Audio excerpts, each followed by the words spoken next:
সম্মানিত দর্শকবৃন্দ, আজকে আপনাদের সামনে একটি খুবই গুরুত্বপূর্ণ বিষয় নিয়ে আলোচনা করব।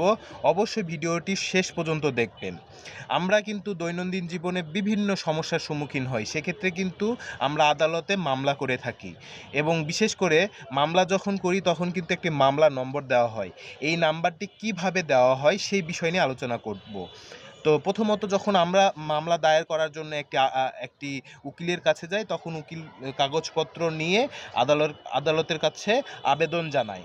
তখন আদালত এই আবেদনের ভিত্তিতে যখন যাচাই বাছাই করে পরীক্ষা করে দেখে যে আপনার কাগজপত্র নথিগুলো ঠিক আছে, তখন আদালত নথিভুক্ত শাখাতে কাগজপত্রগুলো বা আপনার আবেদনটি প্রেরণ করে এবং যখন প্রেরণ করে তখন নথিভুক্ত শাখা থেকে একটি নাম্বার দেওয়া হয় এবং এই নাম্বারটি রেজিস্টার বুকে অন্তর্ভুক্ত করা হয়।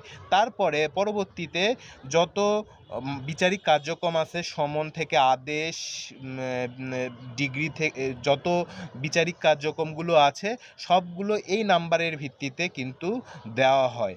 তো এক্ষেত্রে আমরা কিন্তু অবশ্যই এই নাম্বারটি খুবই গুরুত্বপূর্ণ। এটা মামলার প্রথম একটি গুরুত্বপূর্ণ অংশ। ধন্যবাদ সবাইকে।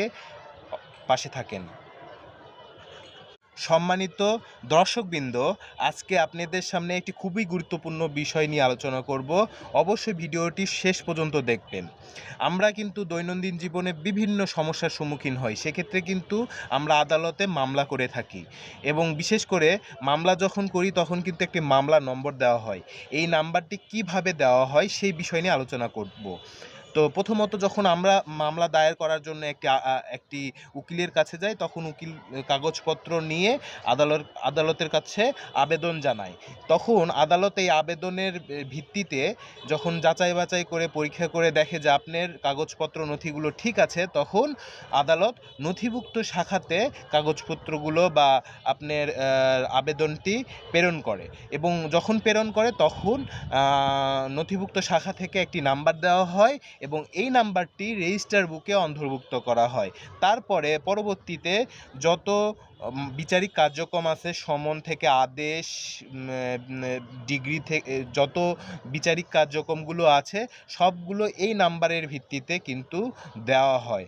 তো এক্ষেত্রে আমরা কিন্তু অবশ্যই এই নাম্বারটি খুবই গুরুত্বপূর্ণ। এটা মামলার প্রথম একটি গুরুত্বপূর্ণ অংশ। ধন্যবাদ সবাইকে। পাশে থাকেন। সম্মানিত দর্শকবৃন্দ, আজকে আপনাদের সামনে একটি খুবই গুরুত্বপূর্ণ বিষয় নিয়ে আলোচনা করব। অবশ্যই ভিডিওটি শেষ পর্যন্ত দেখবেন। আমরা কিন্তু দৈনন্দিন জীবনে বিভিন্ন সমস্যার সম্মুখীন হই, সেক্ষেত্রে কিন্তু আমরা আদালতে মামলা করে থাকি